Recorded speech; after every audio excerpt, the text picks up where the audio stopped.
একটা মেয়ে যখন ঘরের কাজ বাইরের কাজ দুটোই একসঙ্গে করে তখন তার যে কি পরিস্থিতি হয় সেটাই আজ আমি তোমাদের এই ভিডিওর মাধ্যমে দেখাবো। প্রথমে আমি ঘরগুলোকে ঝাড় দিয়ে বিছানা টিছানা সমস্ত কিছু গুছিয়ে পরিষ্কার করে নিয়েছি। সমস্ত কাজ করার পরেই চলে গেছি আমি রান্নাঘরে, কারণ সকাল সকাল রান্না করে নিতে হবে, যেহেতু 11টার সময় আমাকে অফিস যেতে হবে। প্রথমে আমি রান্না করে নিচ্ছি লোলতা পাটের শাক। সকাল সকাল বড়মশা বাজার করে এনে দিয়েছিল, তার মধ্যে এনেছিল শাক। সেটাও তো একটা বিরক্তিকর, মানে বাছা অসম্ভব। যাই হোক, আমি খুব তাড়াতাড়ি শাকটাকে বেছে নিয়ে রান্না করে নিলাম। কথায় আছে মানুষ অভ্যাসের দাস, মানুষ সবই পারে। হ্যাঁ, কথাটা একদম সত্য, মানুষ যদি ইচ্ছে করে সবই পারে। তাই আমিও শিখে গেছি ঘর বাইরে একসঙ্গে দুটোই সামলাতে। তো আমার রান্না হয়ে গেছে, আর এদিকে দেখো ভাতটাও ফুটে উঠেছে। তারপরে আমি যে রান্নাটা করে নেব সেটা হচ্ছে ফুলুরির টক। প্রথমে আমি কড়াইয়ে তেল দিয়ে তার মধ্যে কালো জিরে ফোড়ন দিয়ে কয়েকটা আমরা ভেজে নিয়েছি। দেখো ফুলুরিগুলো দেখতে কত সুন্দর লাগছে। আর নিয়ে নিয়েছি সর্ষে বাটা, সেটাও আমি আগে থেকে বেটে নিয়েছি। তারপরে দেখো এখানে জলটা ফুটে উঠতেই আমি তার মধ্যে দিয়ে দিলাম সর্ষে বাটাটা। এবার যখন ফুটে উঠবে তখন আমি দিয়ে দেবো দেখো সেই ফুলুরিগুলো। এবার ফুলুরিগুলো দিয়ে সুন্দর করে নেড়ে নিলাম। আমি এটাকে ঢাকনা দিয়ে ঢেকে দেবো। তারপরে দেখো দুটো আটি রাখা আছে, এই আটি দুটো আমি খেয়ে নেবো। সকালবেলায় বড়মশাকে আম কেটে দিয়েছিলাম, সে আর আটি খাইনি, তাই আমি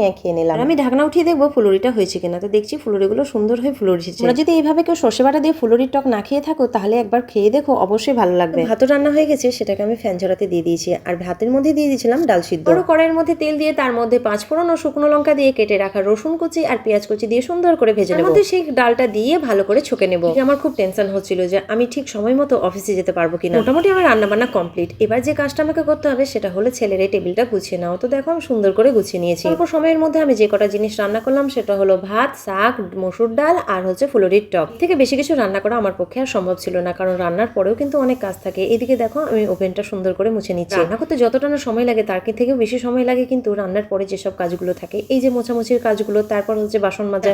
মোছামুছির কাজ তো শেষ হয়ে গেল। এবার দেখো এই দিকে রয়েছে অনেকগুলো বাসন, সেই বাসনগুলো আমি এবার ঝটপট করে মেজে নেব। সেগুলো আমি খুব ঝটপট করে মেজে নিয়েছিলাম, কারণ আমার খুব দেরি হয়ে যাচ্ছিল, সেই জন্য একটু তাড়াহুড়ো করছিলাম। মধ্যেও শুনতে হয় নাকি মেয়েদের আবার কি কাজ, ওই খাওয়া দাওয়া আর ওই ঝাড় দেওয়া ঘর মোছা, এর থেকে তো আর বেশি কিছু কাজই নেই। তারপরে বাসনগুলোকে সুন্দর করে আমি ঝুড়িতে সাজিয়ে নিয়েছি। এদিকে খুব তাড়াতাড়ি করে আমি কিন্তু খাবার খেয়ে নিচ্ছি। আমার সঙ্গে আমার ছেলেও তুই একবার নিয়েছিল। এবার দেখো আমি আর আমার ছেলে মিলে চলে গেলাম অফিসের দিকে। যাই হোক, আমি অফিসে পৌঁছে গেলাম। আর আমার ছেলের জন্য নিয়ে এসেছিলাম একটা খাতা, কারণ সে আমাকে বিরক্তি করবে বলে, সে তাকে কাজ দিয়ে দিব আর সে লিখবে বলেই এনেছিলাম, কিন্তু ভুলবশত আমি রুল আর রাবার নিয়ে যাইনি। ঠিক আমার সহকর্মী কাজ শুরু করে দিয়েছে, আর আমার ছেলে বলছিল মা রুল রাবার তো নেই, আমি কি দিয়ে লিখবো। একটু চুপটি করে বসতে বলে আমি আমার কাজগুলো করে নিচ্ছিলাম। সমস্ত কাজ করে চলে এলাম আমি বাড়ির দিকে। আর আমার এই ব্লগটা তোমাদের কেমন লাগলো সে জানিও। ঘরের কাজ বাইরের কাজ একসঙ্গে মেয়েদের দুটো কিভাবে সামলাতে হয় সেটা হয়তো এই ভিডিওটা দেখে বুঝে গেছো যে সত্যি মেয়েদের কাজ অনেক।